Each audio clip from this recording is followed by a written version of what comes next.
Hey CrossFitters, welcome back. It's Coach Bob here, CrossFit Glen Burnie. And today in this video, we're going to take a deep dive into today's workout where we're allowed to partition the repetitions any way that we choose to. So I'd be really curious to hear from you and your ideas about how you partition today's workout and maybe why you partitioned it that particular way. So let's take a look at today's workout. For today's workout, we have a workout that's for time, and as was commented at the 11 o'clock class today, this looks like 3 workouts. Why not just one of these things? Jokingly, of course. So the workout starts with 30 power snatches, then 2,000 meter row, and then 100 wall balls. Partition however you like. So what that means is that we're allowed to break up the repetitions in any particular way that makes sense for us. So we might do it just the way it's written. We could do it in the reverse order, or we could break it up into smaller pieces, which is what most folks are likely to do. So I have a number of different ways that this could be broken up and partitioned. And so we could take a look at these, and I'd be really kind of curious which one of these strategies is the one that you're going to pick, or maybe you have a different idea. So let's go ahead and take a look at that.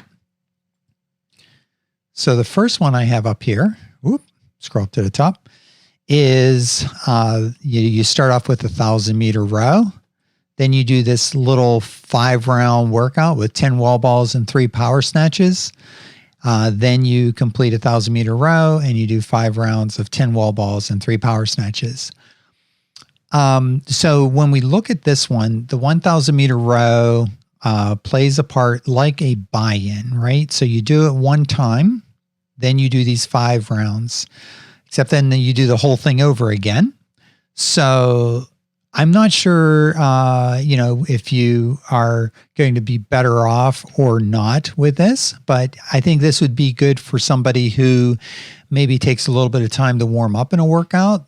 This 1,000 meter row is definitely going to get them going. It also is going to probably make the 5 rounds here not seem so bad, especially because the reps are small. 10 wall balls, maybe we can always get 10 done. 3 power snatches can always get 3 done. And maybe that allows us to keep the intensity high, knowing that we can get back on the rower for 1,000 meters. And then we've already did this once, so we know it's not going to get any worse. And then we finish the last 5. So that's definitely an interesting way to do it. It does have the smaller sets, which is probably going to lean toward maximizing the intensity of the workout. Although 1,000 meter row, it's hard to really think about sprinting that. And I think that could be a sand pit if we're not too careful, where we just get comfortable on the rower. That's just my thoughts on it. Okay, next way that we could maybe partition this is as a 2-round workout. Cut everything in half. We're going to do 2 rounds, 15 power snatches, 1,000 meter row, 50 wall balls. This is for the CrossFitter that likes chipper style workouts, perhaps. We like those big sets, get them out of the way. We have a moderate weight on the barbell, 1,000 meter row, going to get that work done, 50 wall balls. This is also for the person who's not afraid of 50 wall balls, I guess. That's where I would kind of look at this. 2 big rounds. I don't know, not my style. Maybe this is something you would like, right? But I think this 50 wall balls would tend to be something that would be a little bit intimidating and not quite, and could be another sand pit in this workout. Just getting stuck in those 50 wall balls, perhaps, knowing that you got to do that twice. Okay. Another way to partition this could be 5 rounds. Here we have 6 power snatches, 400 meter row, and 20 wall balls. This is kind of the middle of the road approach for the folks who like 5 rounds for time. This is your 5-round workout. You've got 6 quick sets on the snatches. Maybe you're doing 6 quick singles. The 400-meter row could be a nice steady pace in the middle. Never gets boring, never on there too long. And then 20 wall balls. Maybe if you're confident that you can get 20 wall balls each time you get to the ball, that might be a good strategy, knowing that you're just going to cycle right through. So this is kind of a middle of the road, not quite a chipper style workout, and kind of a traditional kind of CrossFit workout.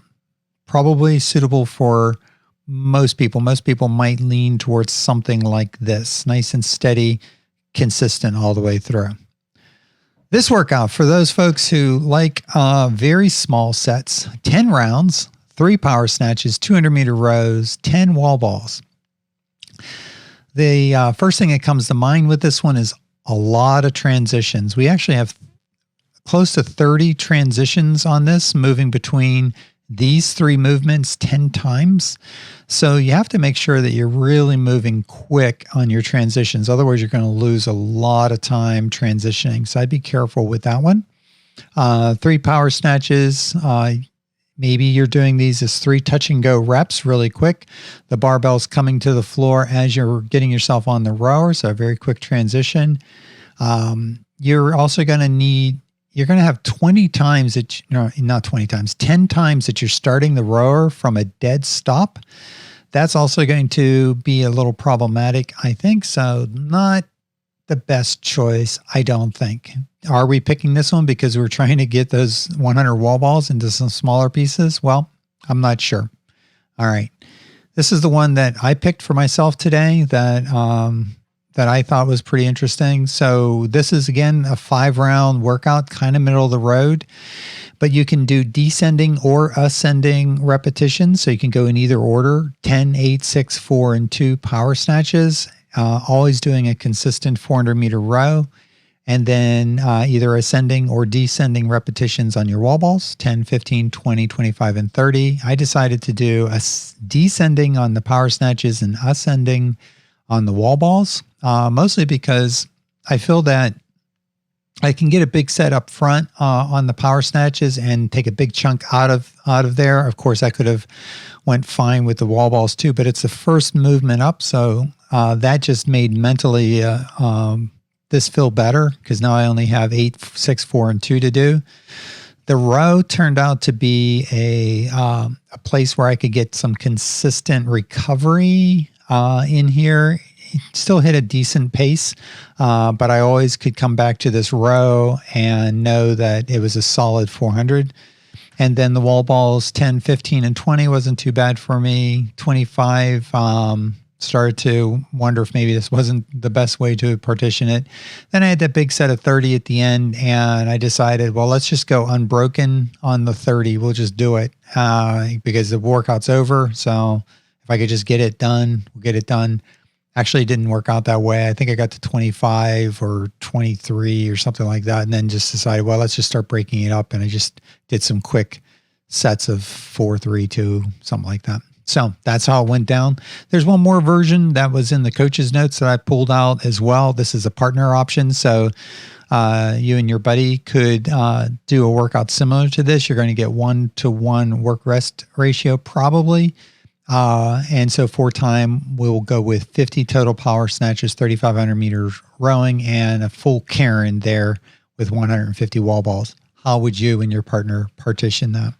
So a lot of different thoughts on how we could partition these different workouts. Many times we're going to prescribe a particular way that we're partitioning the workout. And the reason that we're doing that is that all of these different choices could just make it more complex. But most of all, the rep scheme that we're picking is going to target a particular energy system. It's going to target a certain level of intensity. And it's also going to target different goals too. So big chipper sets is going to tend to be more towards stamina. If you think about it, muscular endurance, because we're hitting the same muscle group over and over and over and over again with big, large sets. But although, you know, you could have a heavy barbell And now it's really turning out to be just a slobber knocker where you're really just going through singles on that barbell for a long time. But it really does tend to have, when we're looking at the rep scheme for a workout, we're thinking about different goals, different energy systems, and different levels of intensity.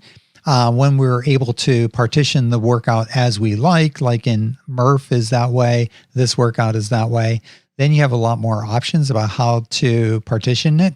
And you can choose to partition it either based on your strengths so that you can perform your best, or partition it in a way that's going to challenge you in a new way so we can grow and be strong. Thank you guys so much for joining in on this quick little video, deep dive on Monday's workout. Take care, have a good day, and peace.